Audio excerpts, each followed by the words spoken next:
にちは。今回は逃げ上手の若君第4話への視聴者の反応をご紹介します。この動画では最新アニメの視聴者の反応や感想をご紹介しています。みんなの解釈や考察を知るとアニメ視聴の楽しみが増えると思いますので、ぜひ最後までお楽しみください。このアニメ、敵がかませに見せてすげえ強い展開なのね。前回のおじさんもめちゃくちゃ武力高かったし、この作者の漫画は基本的に敵のトナはそうよ。まあこの時代の戦力トップ層の話だからな。雑魚がそうそう生き残れるわけない。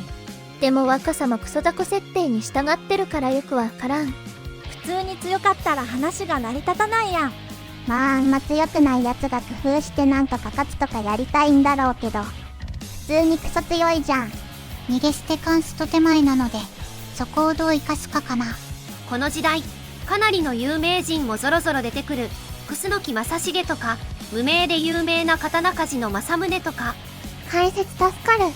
馬の作が大変そう。パワプロわらわたち。パワプロが休日といえば小笠原。小笠原さん、結構すごい人だった。小笠原流の開祖なのか。有名なのな、小笠原。そんなすごい人だったのか。小笠原流って自分の中では元祖マナー講師。むしろ貞宗のが主役でいいレベルだな。まあこのまま終わるわけないわな。メスの顔やめえや。またメス顔してる。全くこのエロガキが。やべえやつだった。ド M かな。ド M だったか。オスガキの顔。戦闘力ないくせにギリギリの命のやり取りに興奮するとか変態すぎる。冒頭の高橋の開いた目の中に多数の眼球があった描写は、一人で何人分もの野心や欲望を秘めているという暗喩かな。高氏の目が集合体コラみたいでやばいな。あんな化け物と戦うようになるのか。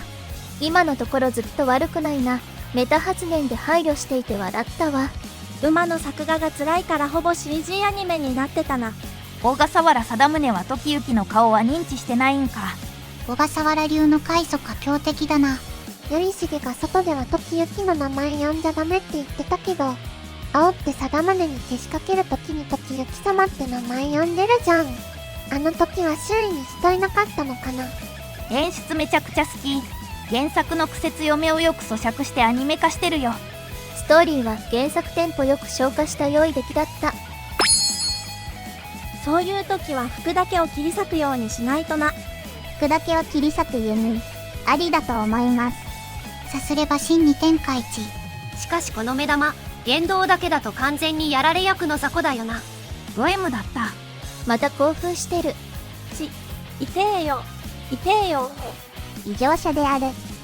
変態。罪って将棋が成立する前から言葉あったのかな。この時代にはもうあったのでは。平安時代にはあった。ヘルメットがなければ即死だった。こいつも相当なバーサーカーだからな。じゃなきゃ何回も鎌倉いかん。いちいち作画が可愛いんだよな。こんなでかい馬日本にいないよね。日本の馬はポニーサイズだから乗って戦えないって陳説がネットで常識レベルに流行ってた時代があったよな。鎌倉時代、バーサーカー多すぎ。上杉謙信もお前ら鎌倉武士を手本にしろっていいよな。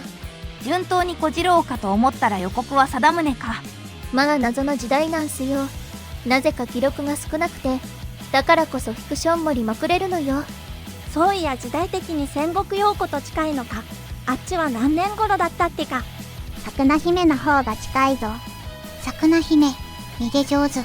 本当この1時間は良質だわ。もう日本歴史系アニメばかり放映してほしい。NHK で人形劇の平家物語もやってるんだな。でもこの後戦国で家康が天下取って天皇が政治に関わるのって明治まで空白になるんだよな。本物の矢なら死んでた。これ重要な気づきかもしれない。こんなことを言うのもあれだが、変態じゃなきゃこの土壇場乗り切れねえわな。若君、今日も時行が可愛すぎて辛かった。まずとにかく作画がいい。絵が綺麗。そして子供のキャラデザが可愛い。時行はもちろん九次郎とか綾子、雫、みんな可愛い。それからギャグ多いのに、歴史背景がすっと入ってくる。シリアスとギャグの塩梅がちょうどいい。あとオープニングとエンディングどっちもめっちゃ好き。要するに神。敵役ながら原作屈指の人気キャラ小笠原貞宗登場。あの人間離れした目玉の動きが映像で再現されると、気持ち悪さと楽しさが倍増だし、青山豊の声もいい。それにしてもエレゾーに拷問清忠が登場するのって、1991年の大河ドラマ、太平記以来では。いろんな意味で目がすごい小笠原貞宗と対峙する時行。弓の実力はトップクラスの小笠原に追い詰められ、命の危機を感じた時行が見せた笑顔。もうこの状況が楽しくて仕方がないのでしょうね。劣勢の状況で時行が何を見せてくれるのか楽しみです。頼重がブルブル震えてる理由笑った。矢が頭に当たって本当の矢なら死んでたの後に楽しいってすごすぎるよ時行様。あと頼重がしゃがんで時行様と同じ目線で話してくれるのよかった。好き。新キャラの小笠原貞宗、眼光の強さ一つで不気味さと弓の名手さが表現されていてよかった。敵も味方も気持ち悪すぎて笑った。ユンデの試合のシーン、この絵に一気に飛ぶことで貞宗の矢の速さと時行のすばしっこさが描かれていて印象的だった。誇張した目の表現で貞宗の不気味さや弓の名手であることを示したのはもちろん、気持ち悪い目の表現によって高氏の人間離れした怪物性を描写したのが印象的。そして窮地に陥ってなお楽しいと言ってしまう時行もまた常人ではないですね。諏訪の運命はいかに、次回が楽しみ。真面目な歴史ものやってたはずなのに、何もかもが濃すぎる変人おじさんがショタを矢で追い回すシチュをやり出すの何。笑い。そしてそんなおじけがするようなシチュでもポジティブに逃げ回る時行キュンのメンタルが最強すぎるのです。笑い。戦闘用に調教された赤犬くんが喋った瞬間のときめきよ。こういうのもありなの。逃げ若のギャグ無尽蔵すぎない。ちゃんと当てないと鹿肉もらえねえだろは臭すぎるのよ。頼重様の釈明は我々に向けてでしたか。貞宗殿ほんと天狗になりやすいんですね。とはいえ煽り対決と腹芸は頼重殿の方が上だったか。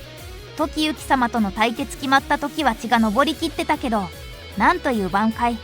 貞宗殿の人外っぷりと弓の腕が遺憾なく発揮された回だったか。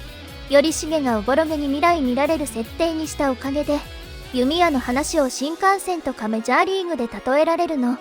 ほんとうますぎる設定だよな。司馬遼太郎式。現代では怒られる話ですが、この時代では走る馬に乗って犬に矢を当てる犬をむというのは、動く的に矢を当てるという戦場以外で経験を積める貴重な機会であり、仲間とルールを決めて行う戦いの作法を身につける大切な競技だったのです。原作は徹底した表現描写の作品だけど、アニメではちょっと異常なくらい動きにこだわりまくってる。なんというか、力とお金のかけ方が違う。なんでこれ深夜にやってんの？このクオリティずっと続けられるの。隙のない傑作の風格。ストーリーもさることながら、磨かれた細部に目を奪われる。キャラデザや動きは以前から一級品。